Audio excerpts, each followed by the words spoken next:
Samajwadi party की विशेष रणनीति वाली तैयारी साफ करती है कि अखिलेश यादव परिवार का किला बचाने की खातिर किस कदर मेहनत कर रहे हैं। हालांकि 2019 के चुनाव में परिवार वाली सीटों में से एसपी सिर्फ 2 सीटें ही जीत पाई थी। कन्नौज की सीट पर डिंपल यादव भी काफी कम अंतर से हार गई थी। ऐसे में एक तरफ मायावती ने मुकाबला त्रिकोणीय कर दिया है, दूसरी तरफ मुस्लिम वोटर्स में सेंध और तीसरी तरफ मोदी योगी से मुकाबला। क्या अखिलेश यादव की ये नई रणनीति काम आएगी? इसी मुद्दे पर खास गेस्ट पैनल के साथ आज की महाबहस, लेकिन उससे पहले ये रिपोर्ट।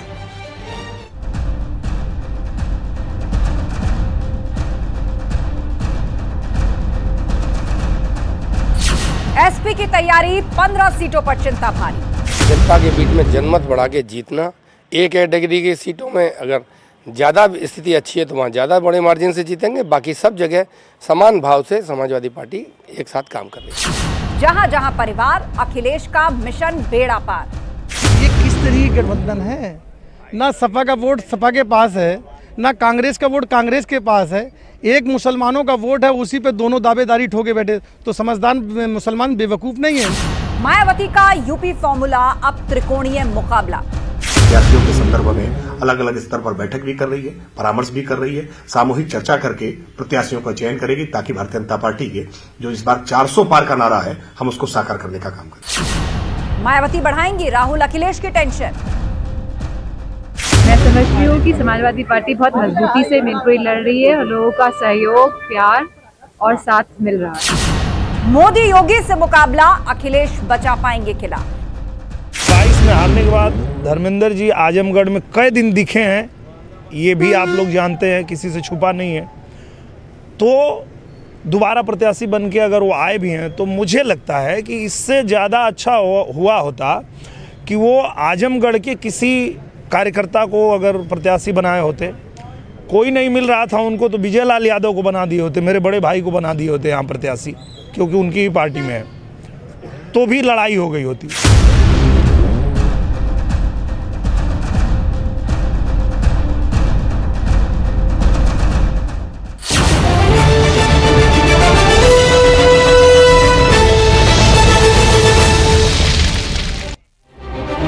और वक्त है महाबहस के सवालों का, वो सवाल आपके सामने जिन पर फोकस है आज की डिबेट। तो सवाल नंबर 1, जहां जहां परिवार, अखिलेश का मिशन बेड़ा पार। समाजवादी पार्टी खासतौर पर उन सीटों पर फोकस करे। कुल 15 सीटें ऐसी हैं जहां पर उसकी जो रणनीति है वो जबरदस्त तरीके से उसका फोकस है। उसमें बहुत सी सीटें ऐसी हैं जो परिवार के सदस्य लड़ रहे हैं। मायावती बढ़ाएंगे राहुल अखिलेश की टेंशन।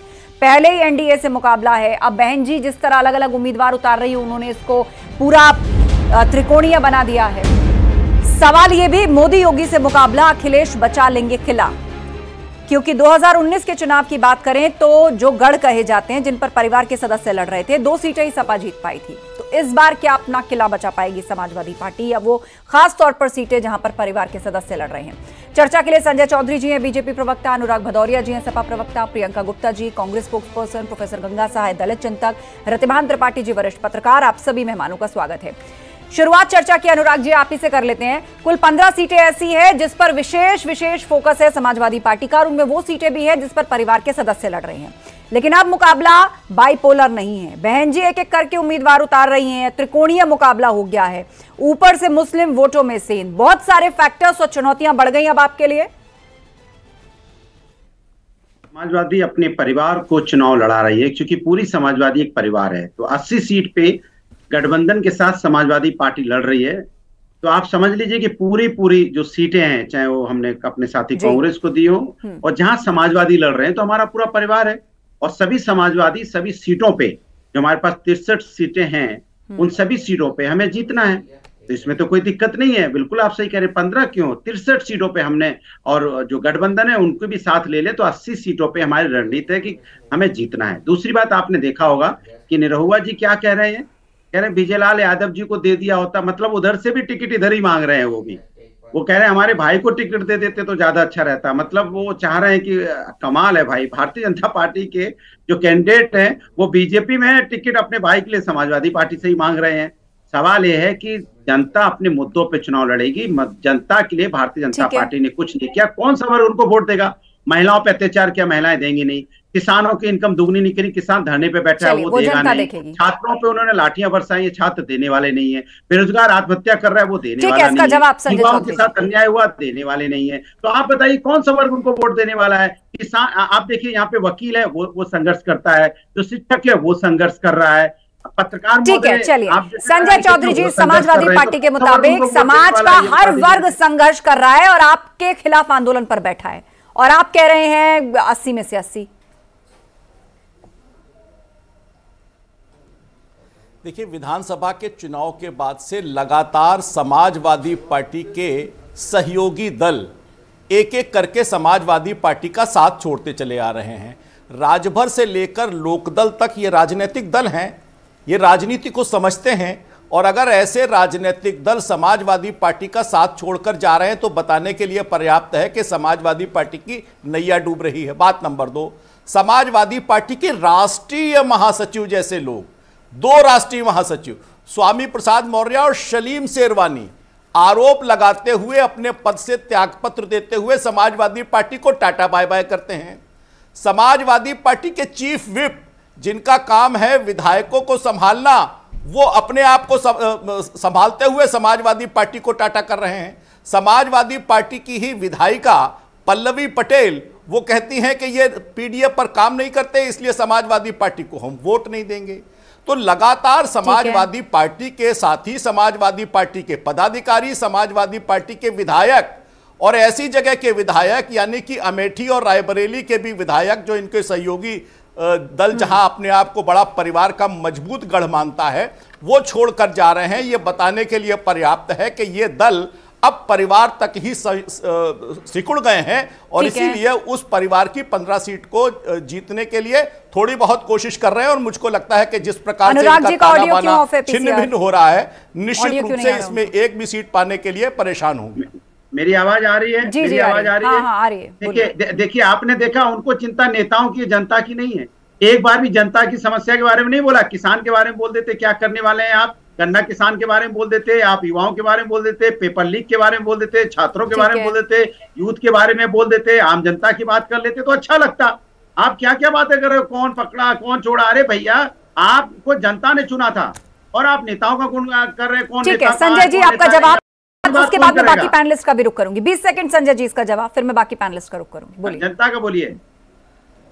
देखिए, मुझे लगता है, मैंने पहले ही कहा, जनता की बात को राजनीतिक दल इनके साथी अगर ये समझ रहे हैं कि भारतीय जनता पार्टी तो निश्चित रूप से उसी आधार पर वो इनको छोड़कर जा रहे हैं, अनुराग सहारे से नहीं है। मैंने दोबारा बैक टू बैक आपके 2 सवाल लिए। 2022 के बाद नया नहीं है, यही किसानों की बात करते थे और रामपुर के किसानों ने 7 की 7 सीट हराकर बता दिया कि इनकी हैसियत क्या है और किसानों के लिए कितना बेहतर काम भारतीय जनता पार्टी कर रही है। ठीक है, 15 लाख की गारंटी तो अभी तैयारी अनुराग जी, अनुराग जी, आपने नहीं, अनुराग जी, आपने दो बारी आप लगातार बोले, बैक टू बैक बोले, आप जवाब के पीछे भी लगातार बोल रहे हैं। अब आप शांत हो जाइए, बाकी पैनलिस्ट एक बार बात रख लें, आपको अलग से समय मिल जाएगा। प्रियंका गुप्ता जी, बेसब्री से लोग इंतजार कर रहे हैं कांग्रेस की फर्स्ट लिस्ट का। 17 सीटें मिली हैं आप गठबंधन में। ऑलरेडी 2 लिस्ट हम सार्वजनिक कर चुके हैं, तीसरी लिस्ट में यकीनन उत्तर प्रदेश के भी नाम होंगे। परंतु अभी मैं जिस तरह से भारतीय जनता पार्टी के प्रवक्ता को सुन रही थी तो उन्हें बड़ा जो है ये इस बात का घमंड है कि उनकी पार्टी में लोग चले आ रहे हैं, पर हकीकत ये है कि वो ये नहीं बता पा रहे क्यों चले आ रहे हैं। क्या ईडी, सीबीआई और आईटी का डर दिखा रहे कर चले आ रहे हैं, या फिर उनको जो है किसी तरह से खरीद रहे हैं, प्रलोभन दे रहे हैं, पोस्ट का प्रलोभन दे रहे हैं, क्या दे रहे हैं? और फिर सबसे बड़ी चीज है, अगर कोई किसी पार्टी से आ रहा है तो नुकसान तो आप ही का हो रहा है।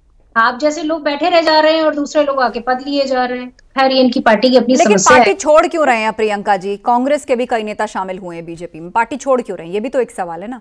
नहीं तो सवाल तो जग जाहिर है कि क्यों छोड़ के जा रहे हैं। ईडी का संबंध पहुंच जाएगा, आईटी डिपार्टमेंट पहुंच जाएगा, और जो है आप देखिए किस तरह से जिलाध्यक्ष, कार्यकर्ता, संगठन के पदाधिकारी, उन सबके घर ईडी सीबीआई पहुंच रही है। इस स्तर के भी नेता हैं। कौन से अमेठी के कार्यकर्ता गए हैं, जरा बता दीजिए। राहुल गांधी की न्याय यात्रा पहुंचने से पहले वहां पर बहुत से कार्यकर्ताओं ने बीजेपी को ज्वाइन कर लिया। ये उसी दिन की बात है, ये खबर भी चलाई गई थी। बहरहाल, लेकिन मैं आपसे ये कह रही हूं कि जो लोग पार्टी छोड़ रहे हैं, चाहे वो कांग्रेस पार्टी से संबंधित हो, बसपा से संबंधित हो या सपा से संबंधित हो, बहुत से ऐसे भी नेता हैं जो जिला स्तर पर हैं, संगठन में पदाधिकारी हैं, वो भी पार्टी उनके घर भी सीबीआई ईडी पहुंच रही है। देखिए, हकीकत ये है कि आज सबसे ज्यादा पैसा किस पार्टी के पास है। 6,000 करोड़ का चंदा किसके पास है और वो कैसे मिला ये भी सब जानते हैं। किस तरह से ईडी सीबीआई छापा मारती है, उसके बाद चंदा लेती है, चंदा वसूली करती है। तो हकीकत तो ये है कि इनका जो कलई है वो पूरी तरह से खुल चुकी है। आज किस तरह से ये भ्रष्टाचार कर रहे हैं, इनका जो इलेक्टोरल बॉन्ड है उसको सुप्रीम कोर्ट ने कह दिया इलेक्टोरल बॉन्ड पर आ गए। अरे यही तो मेन मुद्दा है। मुद्दा क्या है? भ्रष्टाचार ही तो इस देश का मुद्दा है। भ्रष्टाचार पे तो बड़ी बड़ी सरकारें चली गई, भ्रष्टाचार पे ये भाषण देते हैं। आज भी ये भाषण संजय चौधरी जी भाषण किस मुंह से देते हैं वो तो संजय चौधरी जी बता पाएंगे कि किस देखिए आस्था जी, आपको याद होगा कांग्रेस पार्टी के राष्ट्रीय सचिव, national secretary of Congress party mister Ajay Kapoor ने अभी 4 दिन पहले उत्तर प्रदेश के नहीं, वो पूरे देश के, उत्तर प्रदेश से 3 बार विधायक रहे और कांग्रेस पार्टी के नेशनल सेक्रेटरी थे, वो पार्टी छोड़कर आए भारतीय जनता पार्टी में। उन पर कौन सा ईडी का छापा था? उन पर तो कोई ईडी का छापा नहीं था। तो इनके बड़े बड़े विकेट ढह रहे हैं और इनके आज की डेट में कांग्रेस के न राहुल लड़ने को तैयार है, न प्रियंका लड़ने को तैयार है। इसीलिए कांग्रेस का बेड़ा गर्क है और मुझे भी नहीं लगता कि कांग्रेस की प्रियंका और राहुल भी आज उत्तर प्रदेश से लड़ने की हिम्मत नहीं कर पा रहे। ये जमीनी सच्चाई है और इसे कांग्रेस स्वीकार करने को तैयार नहीं। मुझको कि जल्दी ही सूची भी आ जाएगी और दोनों परिवार के लोग भाग के नजर आएंगे। ठीक है, ठीक है, एक सेकंड प्रियंका जी, 1 मिनट। प्रियंका जी, आपने अपनी बात रखी। अब एक बार सब पैनलिस्ट बोलने में दोबारा आपको काउंटर का मौका दे दूंगी। प्रोफेसर गंगा सहाय, अब मुकाबला क्या त्रिकोणीय है? राह आसान है एनडीए के खिलाफ समाजवादी पार्टी और कांग्रेस की, क्योंकि बहन जी भी अपने प्रत्याशी उतार रही हैं, वो भी अपनी सोशल इंजीनियरिंग लेकर मैदान में है। अब चाहे वो मुस्लिम वोटों की बात हो, दलित वोटों की बात हो, क्या लग रहा है सेंध लगेगी जब तीसरा उम्मीदवार बसपा से मैदान में होगा? मेरे ख्याल से त्रिकोणीय मुकाबला नहीं है, क्योंकि पूरे देश में ये चर्चा है और जो 2 मुख्य ध्रुव बने हुए हैं उन्हीं के बीच में मुकाबला है। उनमें से जो जहां पे त्रिकोण पैदा करने की कोशिश की जा रही है वो त्रिकोण वास्तव में किसी एक को फायदा पहुंचाने के लिए, दूसरे को नुकसान पहुंचाने के लिए है। और बहन जी का स्पष्ट है, शुरू से मैं कहता रहा हूं कि उनका जो उनके जो वोट है वो उस विचार के लोग हैं जो अगर बहन जी त्रिकोण में नहीं होती तो मतलब तीसरे अपने कैंडिडेट नहीं खड़े करती तो निश्चित तौर पे वो वोट समाजवादी पार्टी और कांग्रेस के गठबंधन यानी इंडिया गठबंधन को मिलते। अब उनका नुकसान होगा निश्चित तौर पर और भाजपा को फायदा होगा क्योंकि उस तरह के वोट हैं, लेकिन ऐसा त्रिकोण जैसा बनने नहीं जा रहा है। कुछ सीटों पे हो सकता है कि बड़ा नुकसान हो, लेकिन ज्यादातर सीटों पे 2 ही ध्रुव हैं और उन्हीं में से रतिबान त्रिपाठी जी, आप कितना इत्तेफाक रखते हैं इस बात से? देखिए, ये सही है कि त्रिकोणी जैसी स्थिति फिलहाल तो नहीं है, लेकिन समाजवादी पार्टी और कांग्रेस का जो गठबंधन है वो भाजपा, वो एक मनोबल बढ़ा है कांग्रेस और समाजवादी पार्टी कार्यकर्ताओं के बीच कि उन्हें टक्कर देनी है और मुकाबला करना है। और अखिलेश यादव जी को जिस तरह से मेहनत करनी चाहिए थी अपने कार्यकर्ताओं को बूस्टअप करने के लिए प्रदेश भर में, वो मेहनत की नहीं की, ये तो साफ बात है। अनुराग भदौरिया जी भले कितनी दलीलें दे कि नहीं अखिलेश जी ने बहुत पहाड़ तोड़ दिया है और ऐसा कर दिया, ऐसा कुछ दिखा नहीं है। सच यही है, अखिलेश यादव घर से निकले नहीं, लिमिटेड सभाओं में गए, लिमिटेड लोगों से मिले, लिमिटेड कार्यकर्ताओं से मिले। ये उनकी रणनीतिक कमजोरी को दर्शाता है।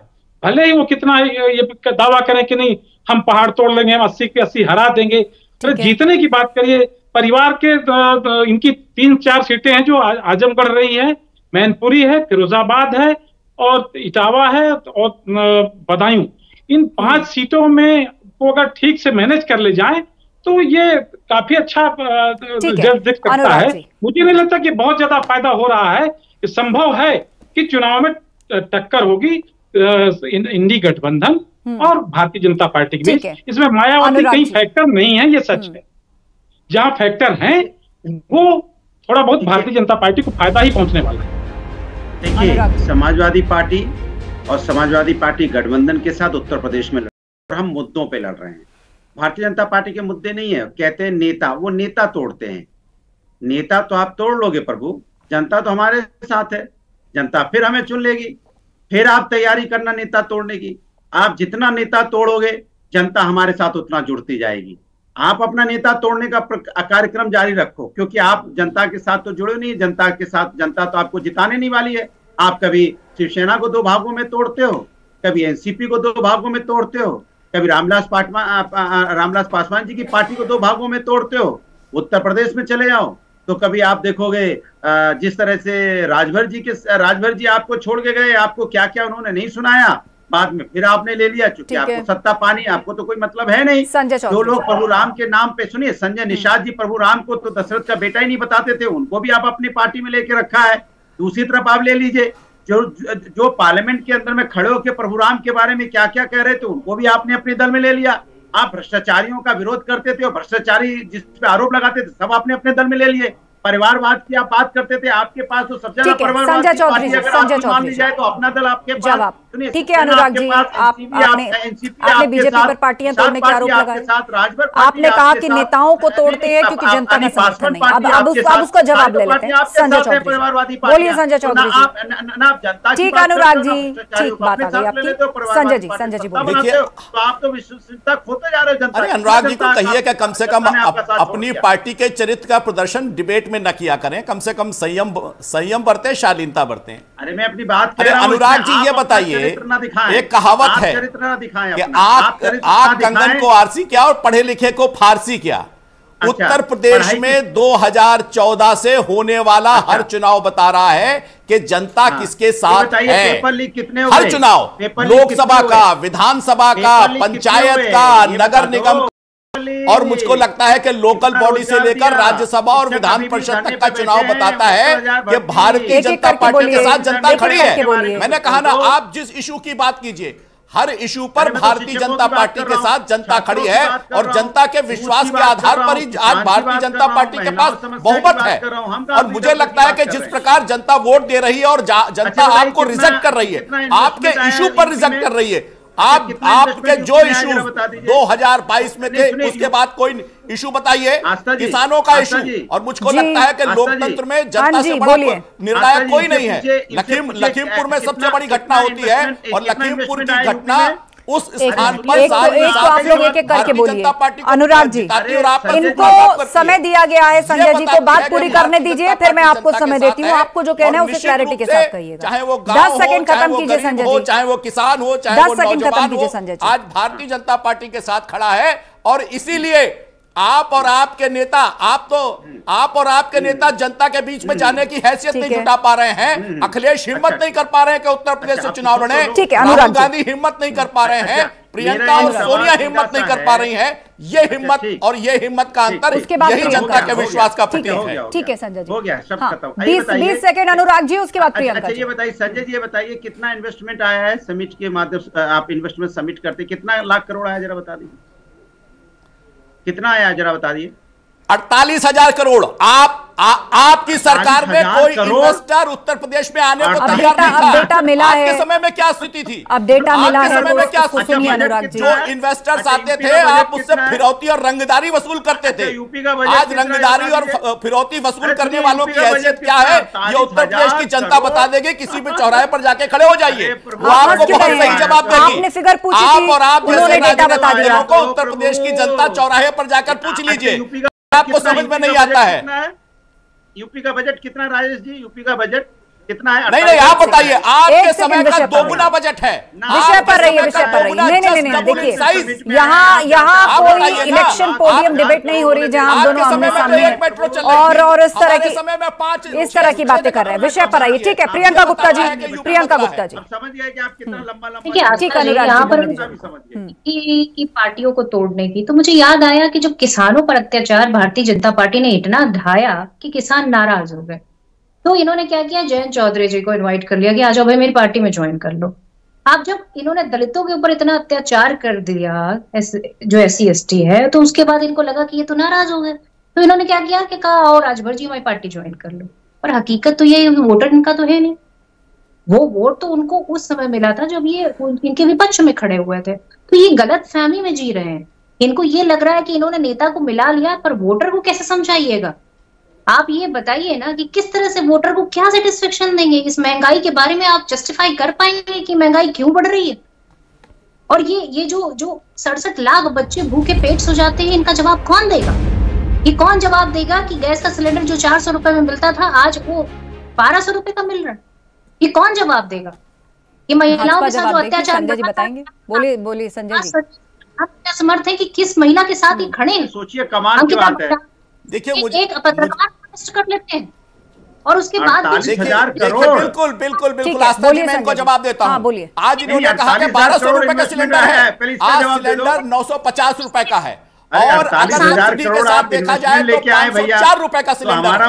और मुझे लगता है क्योंकि गरीबों के लिए भारतीय जनता पार्टी ने सब्सिडी के सिलेंडर को गरीबों के घर घर तक पहुंचाया है। आज अगर उत्तर प्रदेश के हर गरीब के पास बिजली का कनेक्शन है, उसके घर में रोशनी है, उसके घर में नल से पानी आता है, उस घर तक अगर सड़क है, उसके पास छत है, शौचालय है, यहाँ कोई कॉमेडी शो चल रहा है जो सब लोग हंसे और आप एंकर को कह रहे हैं कि हंसिए, विषय पर जवाब दीजिए। लगातार चुनाव दर चुनाव जनता अपना विश्वास दे रही है और इसीलिए ऐसे लोगों का पैकअप कर रही है। इसीलिए ये केवल 15 सीटों पर जीत की बात करते हैं और भारतीय जनता पार्टी 80 की 80 सीट जीतकर आने वाली है। 48,000 हंसी नहीं आएगी तो क्या आएगा? आस्था जी, आपको भी तो हंसी आएगी ना। कोई व्यक्ति बैठ के बोलेगा 48,000 करोड़, बाप रे बाप, कुछ फिगर है ही नहीं कि 48,000 करोड़ बोल दिया मुंह उठा के। 48,000 करोड़ 10,000 करोड़ तो जमीन पे उतर गया। 10,000 करोड़ का भी शिलान्यास हुआ है। कहां पे? 10,000 करोड़ का कहां? अरे कहां पे? जरा आंखें खोलो तो समझ में आ जाएगा। अरे कहां हो गया? जितने एम्स थे उनके दोबारा उद्घाटन करें। प्रियंका जी, ये आप कौन सा नया फैक्ट बता रही हैं? ये आप कौन सा नया फैक्ट बता रही हैं? एक सेकंड, आप सभी लोग रुकिए, आप सभी लोग रुकिए। आप लोग ऐसे डिबेट कर रहे हैं जैसे मॉर्निंग वॉक पर निकले हो और सबके हाथ में एक एक कप चाय हो और जिसकी जो मन आ रहा है वो उस तरह की चकल्लस कर रहा है। फैक्ट पर बात होना चाहिए, फैक्ट पर बात होना चाहिए। ठीक है, रतिभान त्रिपाठी जी को मैं लेकर आना चाहूंगी। रतिभान जी, अब यहाँ इस तरह के आरोप लग रहे हैं कि एक ही परियोजना का बार बार उद्घाटन किया जा रहा है। जमीनी स्तर पर, बुनियादी तौर पर सच है क्या ये बात? नहीं, सरकारी आंकड़े, सरकारी दस्तावेज सब सार्वजनिक होते हैं। उन दस्तावेजों के सहारे ही सारी पार्टियां अपनी बात रखती हैं। अगर समाजवादी पार्टी की सरकार भी अपने उन्हीं सरकारी आंकड़ों के आधार पर बात कहा करती थी, आज भारतीय जनता पार्टी भी उन्हीं आंकड़ों के आधार पर अपनी बात कह रही है। तो सरकारी आंकड़ों को अगर झुठला देंगे तो फिर तो कुछ बचेगा ही नहीं। अगर कोई तथ्य है तो तथ्य तो सार्वजनिक है, उसमें किसी को का परिहास करने की जरूरत ही नहीं है। अगर कोई बात भारतीय जनता पार्टी के प्रवक्ता कह रहे हैं, तथ्यों के आधार पर कह रहे होंगे। समाजवादी पार्टी के प्रवक्ता को तथ्यों के आधार पर उनकी बात काटनी चाहिए। सिर्फ मजाक बनाना, डिबेट को डिरेल करना कोई अच्छा विषय थोड़े ना है। बात को तथ्यों के आधार पर होनी चाहिए ना। आप ही बता दीजिए, दूसरे के बातों पर टांग अड़ाना कोई अच्छी बात नहीं है। जो बात अभी ग्राउंड ब्रेकिंग सेरेमनी हुई है उसका रिकॉर्ड उपलब्ध है, वो देख लें। आंकड़ों के आधार पर किसको कितने करोड़ का हुआ है। संजय चौधरी को मानना कि इस समय जुबान पर याद ना भी हो। चलिए, समय खत्म हो रहा है, समय खत्म हो रहा है। झूठ की बात थोड़ी ना है। लेकिन बहन जी की पार्टी जो मैदान में उतरी है, दावे करती है, ठीक है रतिभान पार्टी भी अपना दावा कर रही है। बिल्कुल, किसी ने तथ्य रखा है तो उसको काटा तथ्य के आधार पर ही जाना चाहिए। और समय खत्म हो रहा है, मुझे डिबेट को यही क्लोज करना होगा। लेकिन बड़ी बात यह है कि बहन जी की पार्टी जो मैदान में उतरी है, एक एक करके कैंडिडेट्स का अनाउंसमेंट हो रहा है, उसमें जो पूरा फोकस है वो जातीय समीकरण पर है। अब क्या एसपी के वोटों में सेंधमारी होगी? मुस्लिम वोटर्स किधर जाएंगे? बहुत से ब्राह्मण कैंडिडेट्स को टिकट दिया तो एक अपनी सोशल इंजीनियरिंग लेकर बसपा मैदान में है। तो वहीं 15 सीटों पर समाजवादी पार्टी की विशेष रणनीति वाली तैयारी साफ करती है कि अखिलेश यादव परिवार का किला बचाने की खातिर कड़ी मेहनत कर रहे हैं। हालांकि 2019 के चुनाव में परिवार वाली सीटों में एसपी सिर्फ 2 ही जीत पाई थी। कन्नौज सीट पर डिंपल यादव कुछ अंतर से हार गई थी। तो वहीं मायावती ने इस मुकाबले को त्रिकोणीय बना दिया है। दूसरी तरफ मुस्लिम वोटर्स में सेंध और मोदी योगी यानी एनडीए से मुकाबला। क्या सपा कांग्रेस की नई रणनीति काम आएगी? ये देखने वाली बात है। महाबहस में इतना ही। खबरें लगातार जारी हैं, आप बने रहिए हमारे साथ।